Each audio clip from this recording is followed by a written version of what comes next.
This is Ruth on July 21st at 1 p.m. Central Standard Time interviewing Derek Hubbard for the Voices of SMU project. This interview is being recorded using Zoom. I am located in Dallas, Texas, and as is Derek. Good afternoon. How are you doing? Hey, I'm doing well, Ruth. Thank you so much for having me. Of course. So to begin, can you tell me a little bit more about when and where you were born? Sure. So I was born and grew up in a very small town in East Texas, a town of about 3,000 people. What was your neighborhood like?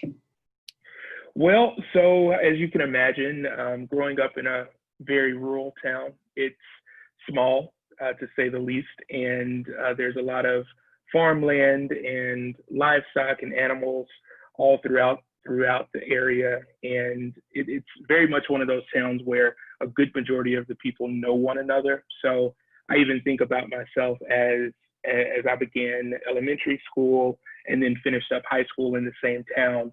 The people that I began with are the same people that I knew once I graduated. Wow. What was race relations like within your neighborhood?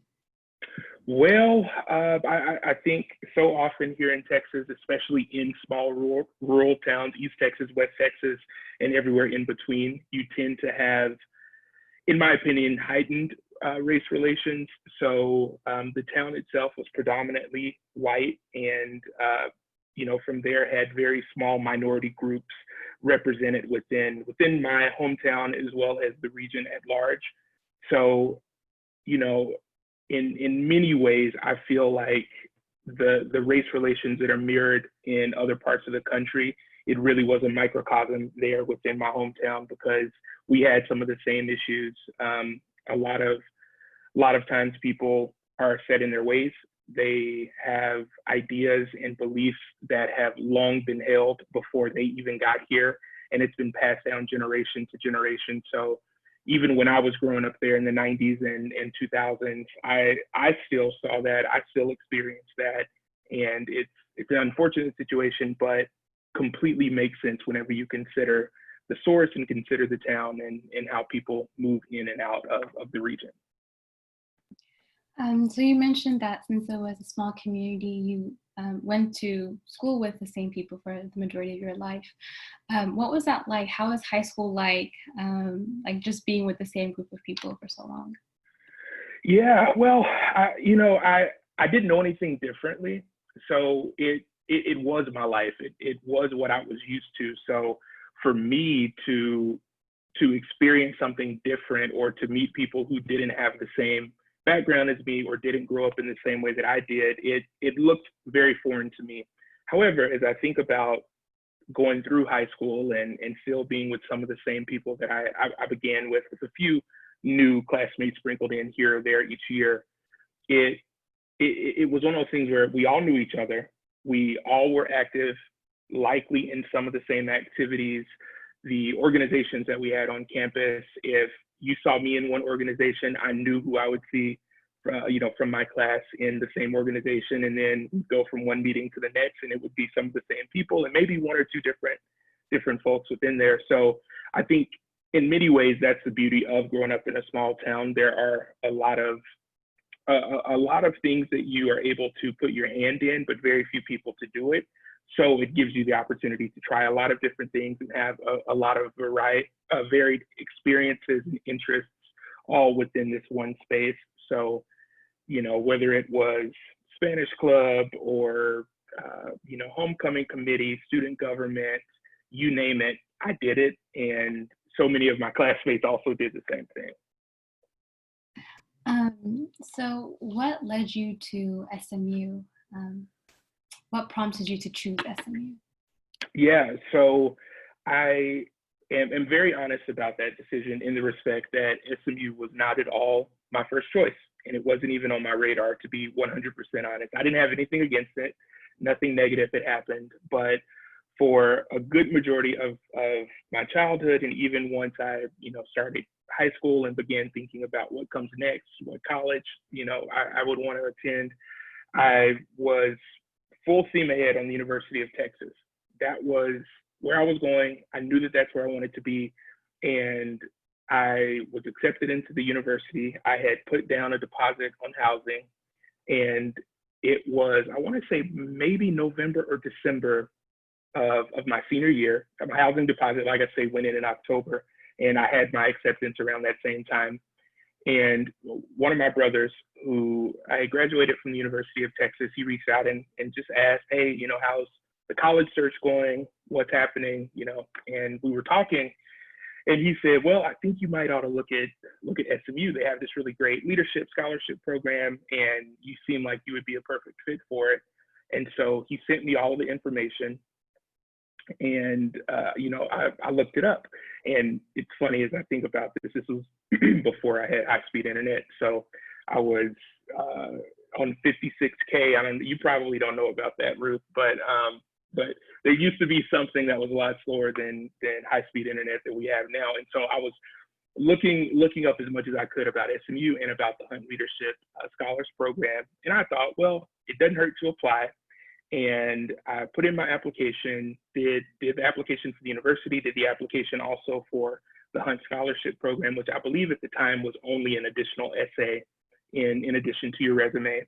And I submitted it. And about a month and a half later, that January, February, I received notice that I had been accepted to the university and also nominated or selected as a finalist for the Hunt Leadership Scholars Program. So I came to campus. First time on campus was that March, I believe, for interview weekend. And so that weekend they had Hunt Scholar candidates as well as President Scholar candidates come in for 2 or 3 days, where we were able to tour the campus, meet with current students, meet with other prospective students, and ask questions. So they had sessions for students, they had sessions for parents. And, you know, as I think back to being 18 and, well, excuse me, no, I was 17. So as I think back to being 17, walking around this campus, I knew weirdly within about 15 minutes that that's where I wanted to be. And it was like everything that I had previously held about the University of Texas was out the window, because the campus was so beautiful, the people were so friendly, and I really could see myself there. And so did the interview, came home, a week passed, 2 weeks passed, maybe 3 weeks passed, and then I received an email that I had been accepted into the program, and as they say, the rest is history. Wow. So remind me again, what years did you attend? Yeah, so I attended SMU from 2008 until 2012. Okay, awesome. So whenever you first arrived to campus, what were your expectations, and how welcoming was the school whenever you got there? Yeah. Well, so I had very high expectations. So going back to my childhood, as I mentioned, I grew up in a very small town, and I always loved to travel. And my family and I, we would take vacations every summer. And you know, growing up, just being able to see different parts of the country with family and experience things that were different than what I was accustomed to on a daily basis was really fun to me. And I really enjoyed that. So as I was embarking upon leaving for college, I had the same expectations that, okay, the world is about to be my oyster. I'm finally out of this small town, and it's going to be this really, really unique and fun experience. So as they say, I was wide-eyed and bushy-tailed when I got there. And to be honest, my expectations were met, you know, those first few days, those first few weeks, as I was there trying to get adjusted to what life looked like without my parents always with me, and really being able to figure things out on my own. I would say that in those initial days as a first-year student, the campus felt very welcoming. I felt like there were enough resources available to me to understand the things that I needed to be doing, where I needed to be going, and how to best get my footing in the most positive way. And I'm the type of person, I'm inquisitive by nature, so I ask a lot of questions. I don't mind researching things on my own. So if there's information that I don't feel that I have, I seek it out. I don't necessarily wait for other people to try to drop it in my lap. And so much of what I learned, so much of what I was thirsting for, I was able to find once I got there. And the other thing that I will say is that being a Hunt Scholar, there were a lot of programs that were already built in, a lot of opportunities to connect with other students, with faculty members and staff members on the campus. to where we already were having orientations and meetups and resources being provided to us within the very first day of us arriving to campus. So it did help me, I would say, to already have a built-in community through the scholarship program that really allowed me to kind of walk in possibly more knowledgeable than other students who didn't already have something similar. Wow. So were you able to live on campus within those first 2 years? Yeah, so at that time, first year students were required to live on campus. And this is before they had gone to the model where first and second year students lived on campus. And of course, the Commons model that is present on campus now. So I ended up living on campus my first 2 years in Virginia Snyder, and I was on the Snyder side. And it was great. And like I say, the built-in community that was already there through the scholarship program, so many of my peers within the program also lived in Virginia Snyder. So it was great to be able to see these young people right there where I lived. And so many of us had some similar courses just because, as I'm sure you're aware, when you have a lot of these scholarship programs, you tend to kind of clump together in many ways, for better and for worse. So yeah, so I lived on campus my first 2 years, and then junior and senior year, I lived off campus, not far from campus. So were you involved in any clubs or organizations while you were at SMU? I was. I did quite a lot, to be perfectly honest. So if I'm going to try to go from chronological order. So as I began, I was elected as a first-year senator, as a first-year student. So served on Student Senate, and I was on Student Senate for all 4 years that I was on campus. So first-year senator, and then was a Deadman senator for the next 3 years. Was also a member of Student Foundation, and my junior and senior year served on the executive board. Was also a member of Emerging Leaders as a first-year student. Let's see, I was selected as one of the student representatives to the Development and External Affairs Committee with the Board of Trustees my junior year. And then senior year, I was selected to the Student Affairs Committee with the Board of Trustees. So I served both of those committees junior and senior year. Was also the Tate Lecture Series moderator for, I believe, 2 seasons, maybe 3. And at this point, it all is a blur.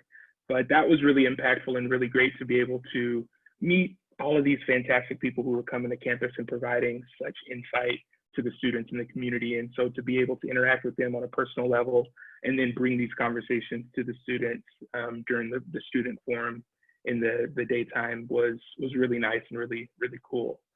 Was a member of Mustang Consulting through the Meadow School of the Arts in my major, which was corporate communications and public affairs. So if you're not aware of Mustang Consulting, it's a student-led consultant firm that features students who are doing work in communications and public relations led by Dr. Maria Dixon Hall. So you have to apply and be selected, and you actually do real life work with real clients. And so, that was a really unique experience to gain real world experience while still being a student and still learning, because obviously there was so much that we just did not know. But right now, that's all I can think of. I'm sure I'm missing something.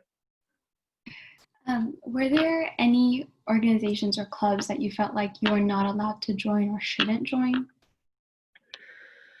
I wouldn't necessarily say not allowed to join or should not join, but what I will say is that so often in the organizations that I was a part of, I either was the only Black student or was one of a very small few. I mean, you could count on one hand the number of Black students who were part of the organization.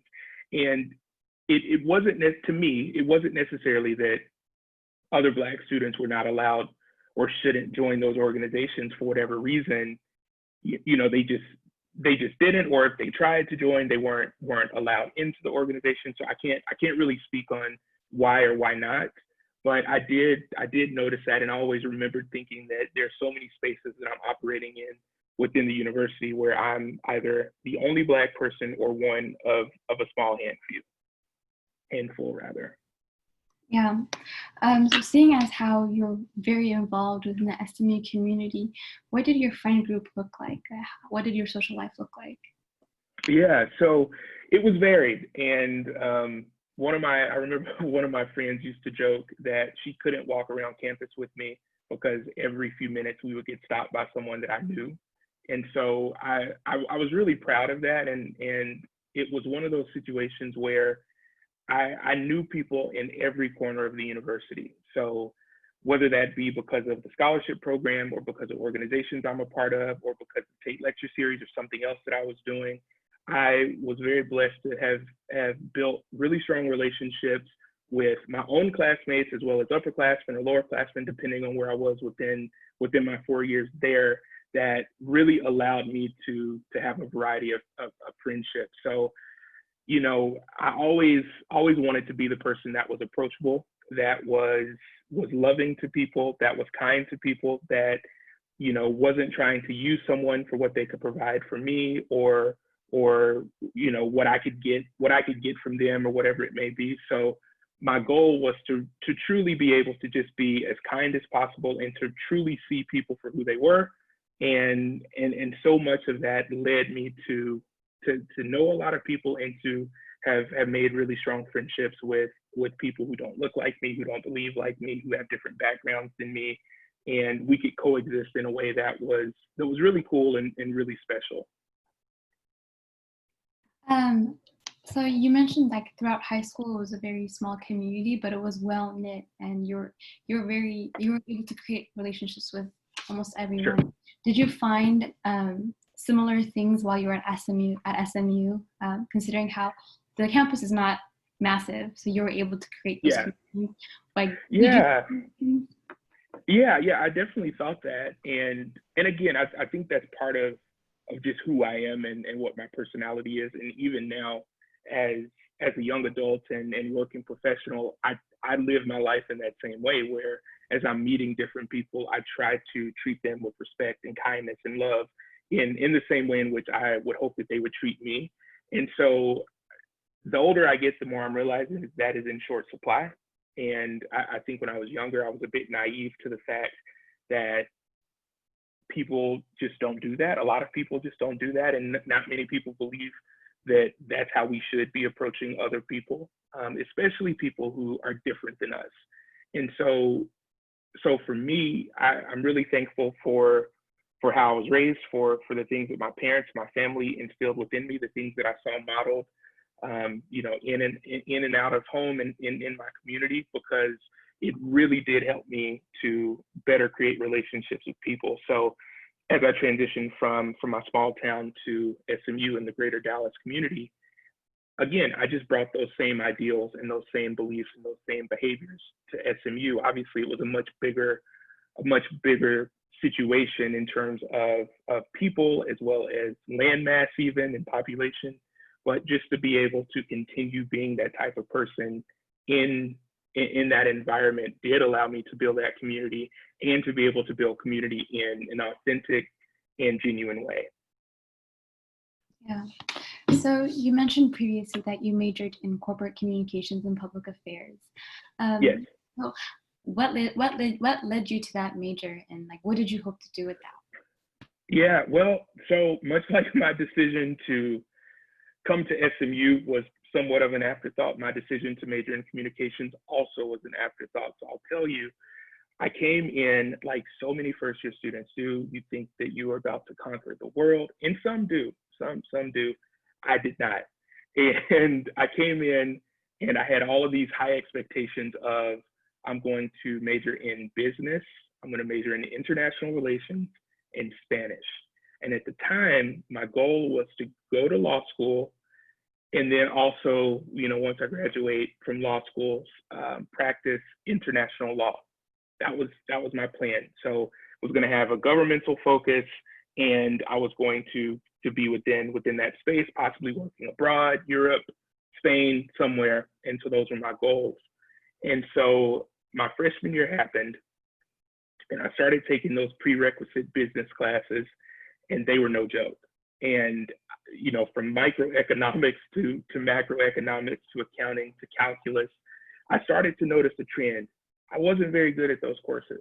And of course, at the time, I was so frustrated because to me, like, my whole future was riding on me being successful within these first prerequisites so that way I could be admitted into business school. And it was at the end of my first year, and I was sitting down with my advisor, and I was, you know, having this meltdown, panic attack, if you will. And she was like, okay, calm down, calm down. She said, well, let's look at possibly what else you could do. What are some of your interests? And so I started explaining to her what my interests were. I was on the collegiate mock trial team at the time, and that's something that I completely forgot. But I was doing mock trial because, of course, law school was in my future. And I loved public speaking. I loved interviewing. I loved hosting, doing all those different things. And she said, well, have you ever thought about communications and public affairs? And I never in my life had thought about it. And so she started to tell me more about the courses, and she pulled up the catalog and was saying, hey, you know, you might want to give it a try. You're only at the end of your freshman year. This is not the end of the world. You have plenty of time to figure it out. She said, you will find what makes sense for you. And I remember her telling me, but I want to warn you, the first two courses basically are weed out courses. I remember her saying that.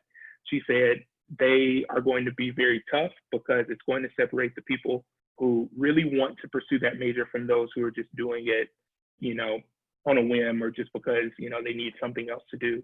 And so I remember from day one that I sat in my very first communications course, it was like I was home, and it made so much sense to me. And it was very difficult, but the subject matter, the material, the readings, the work, it was everything that I loved, everything that I enjoyed. It involved words instead of numbers, which I still hate numbers, but I love words, and I love the things that words can do for you, how it can move a group of people into action, or how it can inform a group of people.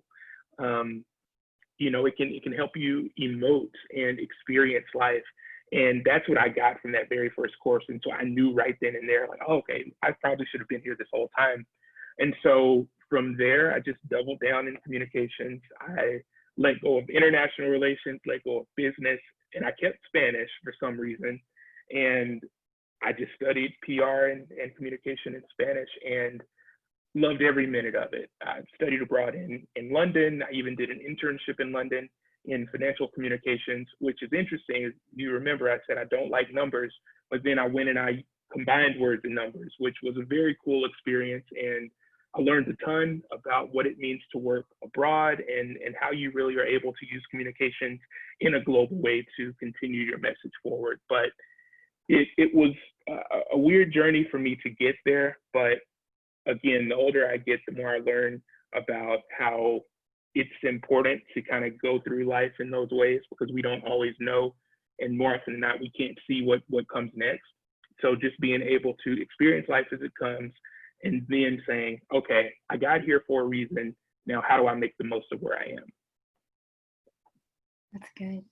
Were you able to find mentors within those departments or within that department? Yeah, I was. I mean, I had so many mentors in communications, and you know, a few come to mind just right off the bat. Rita Kirk, who is still a member of the faculty there, probably one of the most influential people of you know, professors and people that I've known just in my life in general. And I'll share a piece of advice she gave me here in just a moment. But Rita Kirk, Maria Dixon Hall, Owen Lynch, you know, those three really did help me and provided the necessary support and feedback and consultation that I didn't know at the time that I needed. But of course, I can look back now and see how wonderful they were and how much I learned from each and every one of them. So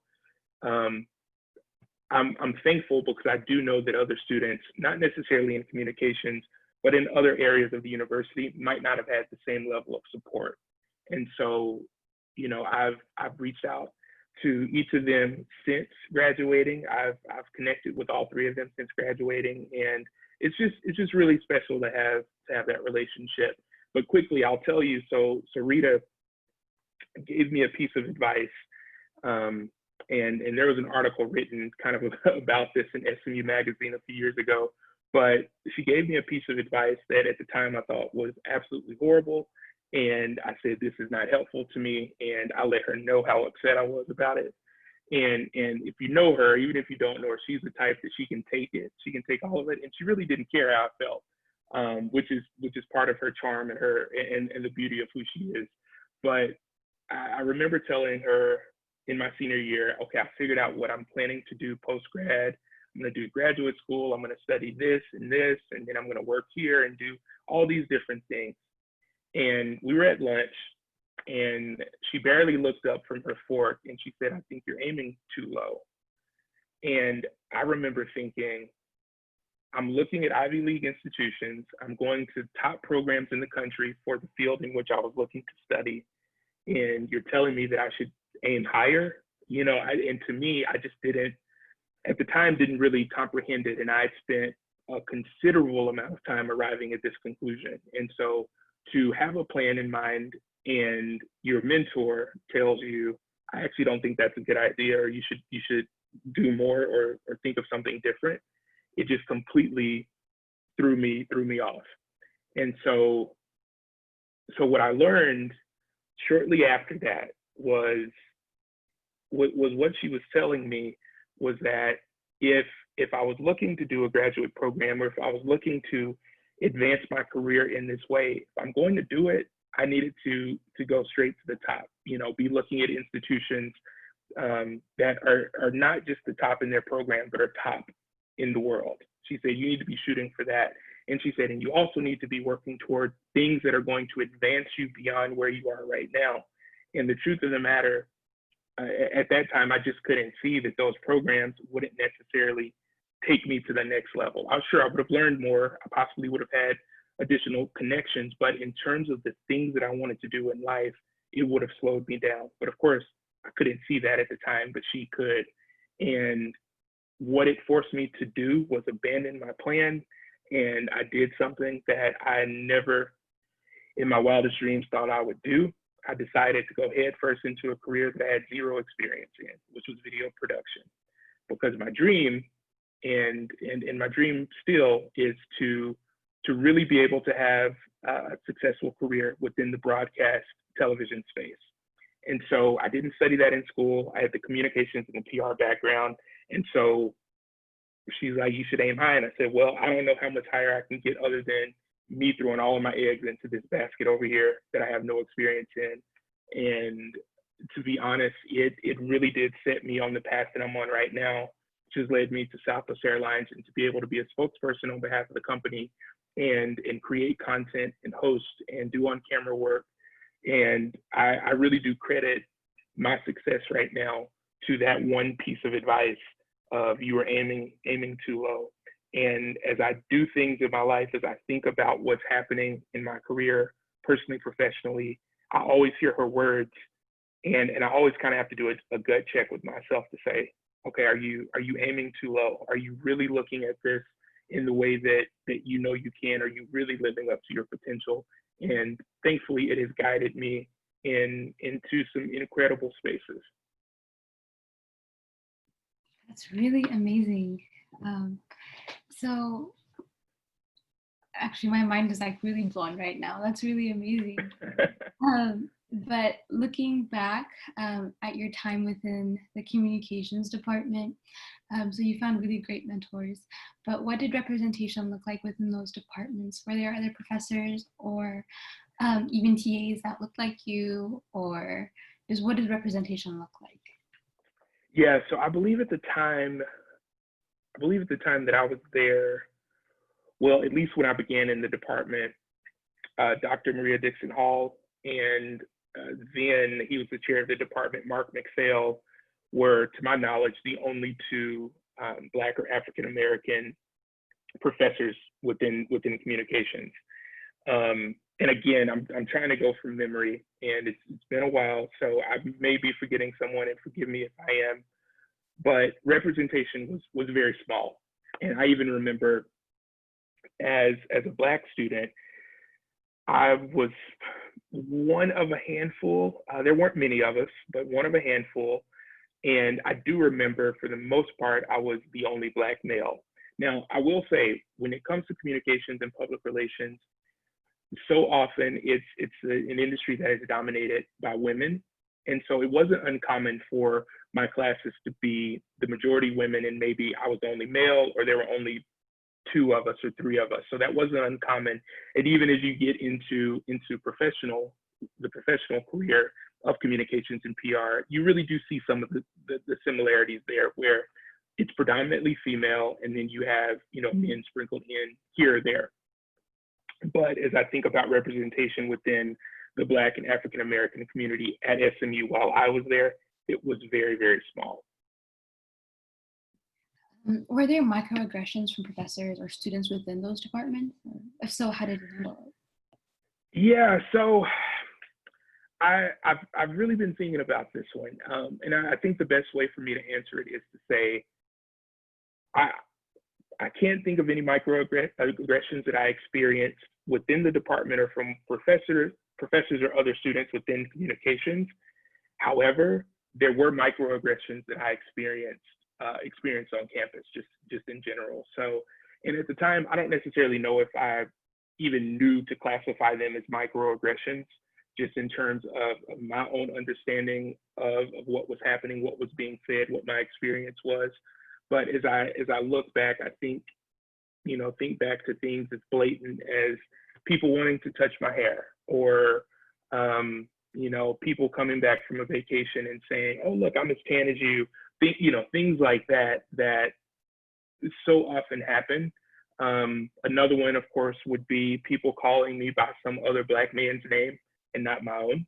And so, like I say, I'm not necessarily sure if I categorize those things happening while on campus as microaggressions, but I definitely do now.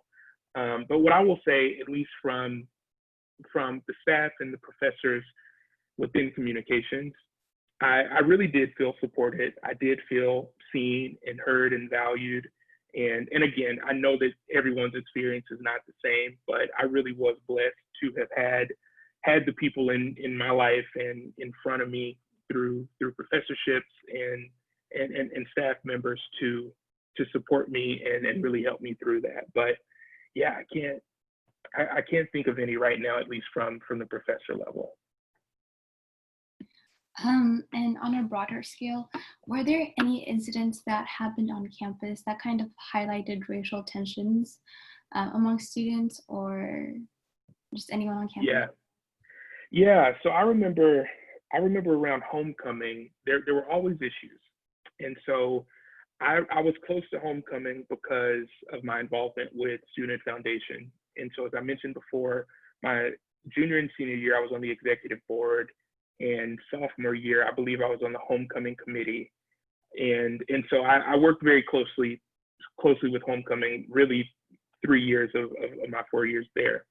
And so one of the things that seemed to happen almost every year is, at the time, we would decorate these Perunas, these wooden Perunas. All of the candidates and organizations who were participating in homecoming would paint these boards, and they would line the walkway basically from the flagpole to Hughes Trigg Student Center.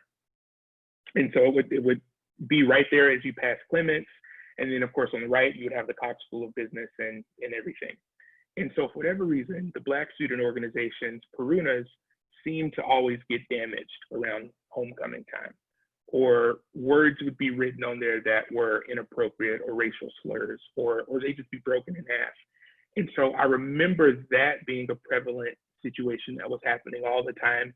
And I also remember, Black students not necessarily feeling as though they really were accepted within that space, really accepted to participate in homecoming and other events that were large within the space of the university. So I had friends who shared different things with me. There were different things that I saw. And, I can even tell you, from my personal experience, there was an incident where, on this online forum that we had at the time, and it wasn't university run or university sponsored. So who knows who had created it? And of course it was anonymous. And one day I happened to be on this website. So it was a website that we as students enjoyed going on and reading about, and it wasn't great, but we did that. And so one day in particular, I logged on and I saw my name and someone had used a racial slur in connection with my name. And I can't remember if this was freshman year or sophomore year. It might have been sophomore year, but I remember thinking to myself, like, wow, this is just so crazy, so bizarre that this continues to happen. It didn't shock me. And it may be shocking for other people to hear that, but it didn't shock me as a Black man because I've had to live with discrimination and racism my entire life. So racism is not new to me. But to be at an institution that I loved so much and was giving as much as I could to, and to see that behavior that was plastered for all the world to see, it was hurtful. But I'll tell you, I treated that the same way I treated other acts of discrimination and racism in my life. I put my head up, held my shoulders back, and I kept pushing. I didn't report it. I didn't go to the administration because I didn't want to give it any power. I didn't want to give it any attention, kind of like gasoline to a fire. I said, I'm not doing that. And I continued with my life, and it eventually went away. But to even think that I or any other students would have to go through that or worse on that campus is very disheartening. Most definitely. So in the current events surrounding the death of George Floyd while in police custody, it sparked a conversation about policing and police brutality. Can you share with us any insider experience that you've had with police enforcement while you were at SMU? Yeah, so,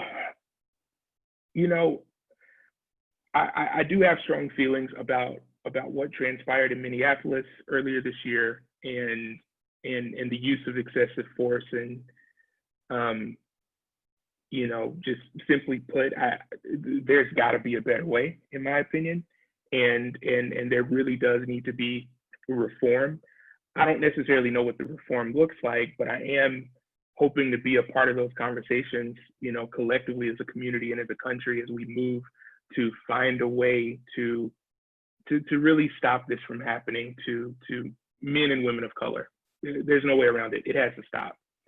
But as I think about my experiences with police officers or law enforcement there on campus, I'm very cautious to say this because I understand everyone's experience is so very different.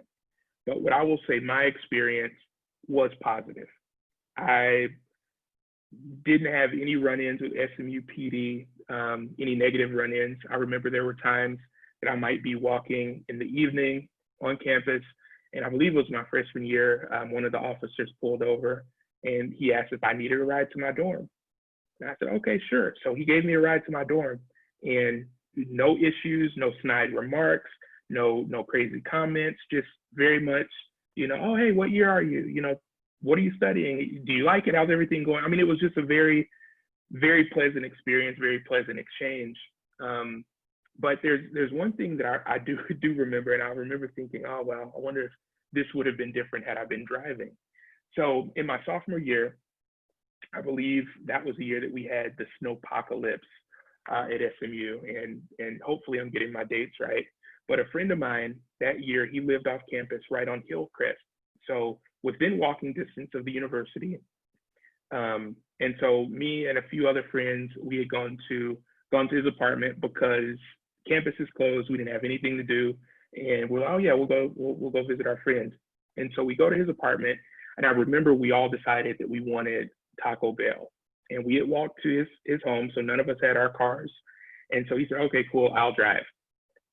And so because the roads were icy, some roads were closed, some had tree limbs down, so you really had to maneuver in unique ways to get to where you needed to go. So the Taco Bell that we were going to is on Mockingbird.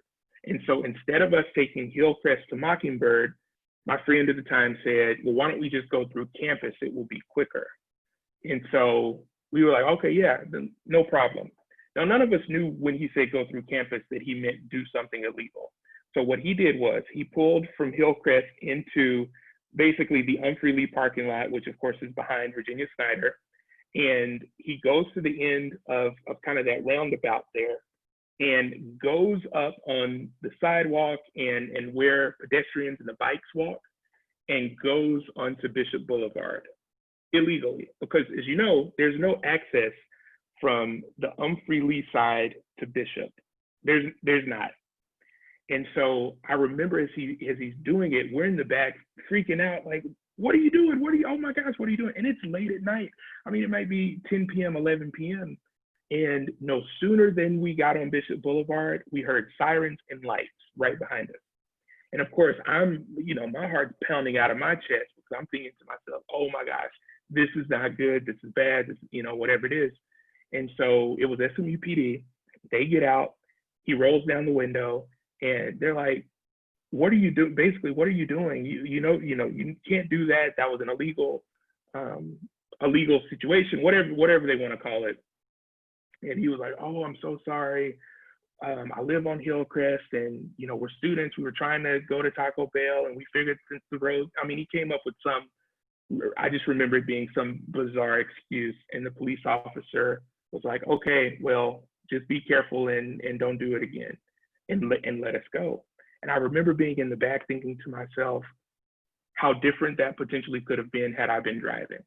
He didn't get a warning. He didn't get a ticket. It very much was as if it didn't even happen. And so, and as I think about so many of these situations that happen, whether it be on campus or outside of campus, the potential for things to go horribly wrong when it comes to people of color is so much greater than it is for non-people of color. And I'm very cognizant of that. I wasn't taught to think negatively of the police. I wasn't taught to be afraid of the police. But at the same time, when you continue to see something perpetuated and occurring over and over and over again, you have to stop and just really see it for what it is, as something that needs to be addressed. And again, I don't know what reformation looks like, but I do know that we need to get the proper people to the table to A, admit that there is a problem, and B, come up with viable solutions that make sense for everyone and ensures that people are able to remain alive and safe. Wow. So now that you've graduated, it's been a while, how was life like after graduation? What was post-grad life like? Yeah, so as I mentioned to you, I went headfirst into trying my hand at a career in video production with zero video production experience. And so from May of my senior year, so whenever I graduated in May until January, I was looking for a job. I was, for lack of a better word, unemployed, and really being able to figure out what comes next. And I remember at the time thinking that I was moving to New York, and so I was applying for jobs in New York. I even flew up to New York for a couple of job interviews, and they didn't work out for different reasons. And I remember coming home and just being so upset, so frustrated, and nothing was working out. And as a young person, all it takes is just one little thing to make you think your whole life is over. But at that time, I was just trying to figure it out. And so I took a part-time job as a sports photographer here locally, and was doing fan photos at the Dallas Mavericks games, basically making pennies. But to me, I was like, well, I just need to be doing something. I can't just stay home, this whole time. And so while I was doing that, I was still applying for jobs, still going to networking events, still reaching on my contacts at the university and other people that I knew within my circle. Hey, have you heard of anything? What's open? Can you write me a referral? And I received a referral to a video production company that's here locally, and got connected with one of the founders and the presidents of the company.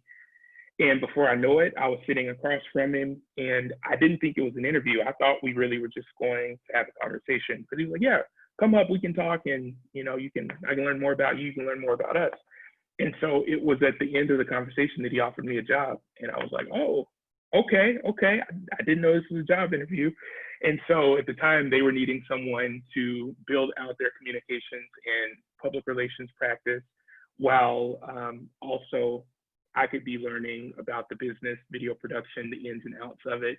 And so what I did for several years at that organization was I built up their communication strategy. I built up their social media practice, and I was able to learn the ropes, and shortly there transition from doing that work into producing. And so being behind the camera and building stories and content, and then eventually shifted to doing work in front of the camera. So it very much was one of those situations where I received a lot of on-the-job training and was really able to learn the ins and outs of this new industry and this new career that I was hoping to go into. That's really awesome. So can you tell me a bit more about how you got to Southwest Airlines? It's a very awesome company to work for. How was that experience like? Yeah, Southwest is great. Southwest is very well known for a number of reasons, but so many corporations and organizations have studied ours in terms of our culture and really how we've been able to be a maverick within the airline industry as it relates to our business practices as well as our people. And so my senior year of college, I interned with Southwest Airlines. So I interned in the communications department, and it was an internship that so many students around the world in some cases were applying to. And as a communications student, we heard about this internship every semester because our professors were saying, hey, don't forget Southwest has an internship program. They're a great company. If you want to apply, let us know. You know, we have contacts there. And so I remember some of my professors connecting me with some people at Southwest, and I applied and I was selected as an intern. So while as an intern in my senior year, I worked on a number of things. I did internal communications, external communications, social media, and so much more. And I remember thinking to myself, like, wow, this is a really cool company. There is a lot of opportunity here, but I didn't want to work there full time. And it's interesting as I think back to that 21-year-old guy who knew absolutely nothing, by the way. And at that time, I just couldn't necessarily see the future or see what was to come for me. But at the time, I just didn't necessarily know where I would fit within that company as a whole, just in terms of the work that I was doing. And so, as I mentioned, I worked for the video production company, had done a variety of different things there, gained new skills and learned new processes. And then I reached out to some of my contacts at Southwest because I was looking for a new challenge, new opportunity. And they told me about a new team that was being created in the communications department to be on the cutting edge of social and digital for the whole enterprise. And I went, oh, wait, that didn't exist when I was an intern. So I couldn't even see that because it didn't exist. And so as I was saying, oh, I don't think I want to work here full time, I didn't know that there would be an opportunity that would be perfect for me only at that time, 5 or 6 years later. And so I reached out to some contacts, applied, and again, as they say, the rest is history. But the one thing that I love so much about Southwest is that we do get to work with really incredible people. So being able to be a part of a culture that celebrates creativity, that celebrates really being able to do the very best work that you can while moving a company forward that has such high values and such reputation is really special. And so I spent about 2.5 years on that original team. And then about 3 years ago, transitioned to the external communications team, of which I sit now. And I get to serve as a spokesperson. So I speak on behalf of the company with the media and with our social following. And it's just really special to craft a message and create content that moves the needle in whichever way we need it to be moved on any given topic. That's phenomenal, actually. Yeah. So if I have two questions in one, I guess. One, do you think that attending SMU really benefited you in this aspect? And if so, how? It definitely did. And again, hindsight feels 20/20 in most of these situations, and likely it is. But what I didn't know at the time that I was going to SMU was that because the university was so small and because there were so many different opportunities for me as a student to get involved and to meet and connect with different people, I didn't really know how much I learned as a student and also as someone who was involved in different activities. And so I find myself even now referencing so much of what I learned as a student in my professional life. And so I do feel so very prepared. I will tell you, there is a lot that you learn once you become a working professional, because there's only so much you can get from a textbook and from your professors. No matter how great they are, there is just a limit. And so there's this aspect of on-the-job training that no matter what industry you're in, no matter what job you have, you're going to do a considerable amount of it because there's just so much that you can't prepare for. But again, as I say, SMU really did prepare me to understand how to find the answers, how to build upon what I already know, build upon what I've learned, and take it to the next level. So without that foundation, I wouldn't have been as successful as I am now, because I wouldn't have had anything to stand on. So I would have been trying to build a foundation while also trying to learn. And it's akin to seeing a high-speed train and you're running to catch up, and every time you go to grab it, the train speeds up. And so without that foundation, I'd just be sprinting aimlessly trying to figure it all out on my own. Would I get there? Probably, but the speed at which I get there and the time in which it takes will be vastly different than now, since I did have that foundation. But specifically, I lean on my contacts that I have at SMU, either as sounding boards or people who can connect me to other folks. I think back to my training. I think back to resources that are available through the alumni network, through the university, things that are still in place for us within this system that we can access, which is really helpful. But beyond that, I do credit SMU for allowing me to broaden my horizons. There was so much that I experienced as a student there through my scholarship program, which of course was instrumental in allowing me to study abroad and work abroad, not once, but twice. So to be able to do that and have that paid for is so rare and such a privilege. And to have walked through that experience and to have had that at such a young age, or at all, is really special to me. And those are the things that I continue to carry with me in the work that I get to do today and how I interact. Because in my line of work with communications, PR, social media, I'm interacting with almost every type of person that you can imagine on this planet, young, old, and everywhere in between. And being able to connect with them, even though we may not have anything in common, is difficult. And so to have been able to have such a breadth of information and access to different people and cultures and beliefs and religions and all those different things has really allowed me to be more effective in my day-to-day work. And to be honest, I think it's allowed me to be a much better citizen of the world. Wow. So as we're wrapping up the interview, this is my last question for you. Do you have any regrets or thoughts, warnings, or caveats that you wish you could tell your younger self? Or do you have words of wisdom for others? So much. How much time do we have? All the time you need.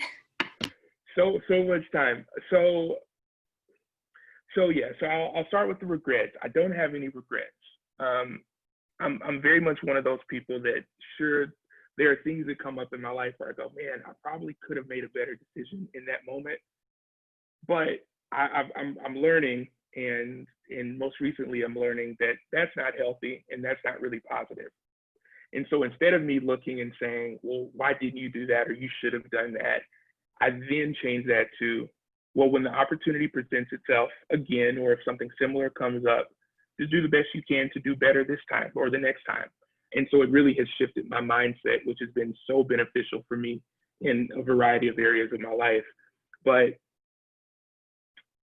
something I would have loved to have told myself in my early 20s and late teens, 18, 19, when I was at SMU, is slow down and stop trying to have it all figured out. Don't think you need all the answers. Don't think that this one decision about what class you took, or the internship you applied for or didn't get, or the organization that didn't accept you, or just all of the different things that may happen in that 4 or 5 year span of your college career, it is okay. It is okay to not have it figured out. Spoiler alert, no one else does either. It is okay to slow down and really just kind of enjoy the time that you have. If you have the privilege of being unemployed as a student and you don't have to work, or even if you do have to work, on-campus job or off-campus job, whatever it is, just enjoy those moments to just chill. Don't think that all the days of your life at this time have to be filled with something. It is okay, because what I now know is that you have plenty of time to have your days filled with a whole bunch of stuff. And it's one of those things where at the time, especially those of us who are in the Hunt Scholars Program, we're highly ambitious. We're achievers by nature. We have checklists. If we have 5 things to accomplish, we're going to accomplish it. And by the time we get to the 5th, we're adding 5 more things. And the cycle just continues on and on. So when we're not doing that, we feel as though we're falling behind and we're not being productive. So that's one thing I would tell myself. The other thing I would say is it's okay to speak up more. And that's an area of my life, I think, as a person of color, that has really been difficult for me, especially in spaces where I am the minority. Now, it's different if I'm in a room where everybody looks like me. I have no problem speaking up, speaking loudly, expressing my opinion, my beliefs, all of those different things. But it's especially difficult in rooms that don't necessarily look like you or don't have as much representation. And so a friend of mine recently was talking to me about this whole idea of allyship versus being a co-conspirator. And so I think now what we've seen in terms of racial justice and discrimination within this country, we're starting to see an awakening where people are starting to say, well, I want to be an ally, or I thought I was an ally, but I don't really know how to do it. And so she argues that while allyship is good and it is positive, we really need to be pushing people more toward being co-conspirators in the respect that as a co-conspirator, you are giving up something, giving up some privilege or some space that you are in and calling out systemic racism and discrimination when you see it. You're doing that in your homes, you're doing that on your job, you're doing that at the grocery store if you have to. And it's difficult. And that's why so many people don't do it, because it's hard, it's uncomfortable. And so often, the people who have the power to be co-conspirators are the people who have the most privilege. And they have very, very little to lose than, say, someone like me, if I were to speak up in a similar situation. It's likely that I have much more risk and much more to lose if I were to speak up and speak out against something that is happening. So I think I would go back and tell my younger self, it is okay to speak up, use your words, use your power, use the resources at your fingertips to continue fighting whatever the fight is you think you need to be fighting, and don't stop. Get more people involved, bring people along for the ride, educate, inform, activate. So that's what I would tell my younger self. But as I think back on my time at SMU, was it perfect? No. Were there some things that happened that I wish were different? Sure. However, it really did prepare me to get to where I am right now. And I look back fondly on my 4 years at the university, and I can't help but smile because I made incredible relationships. I have wonderful memories and opportunities that I otherwise wouldn't be able to have had access to. And I'll forever be grateful for that. And so even now, as I begin to use my voice more and really share and educate and inform people, activate people, my goal really is to be to kind of be that world changer that we talk about at SMU, world changer sits here. So really being able to be that person and to live up to that in every space that I occupy. And it's a tall order, but it's a responsibility and a privilege that I'm so thankful that I have. Really powerful. Derek, thank you so much for your time and sharing your stories and experiences with me. I have greatly enjoyed our conversation.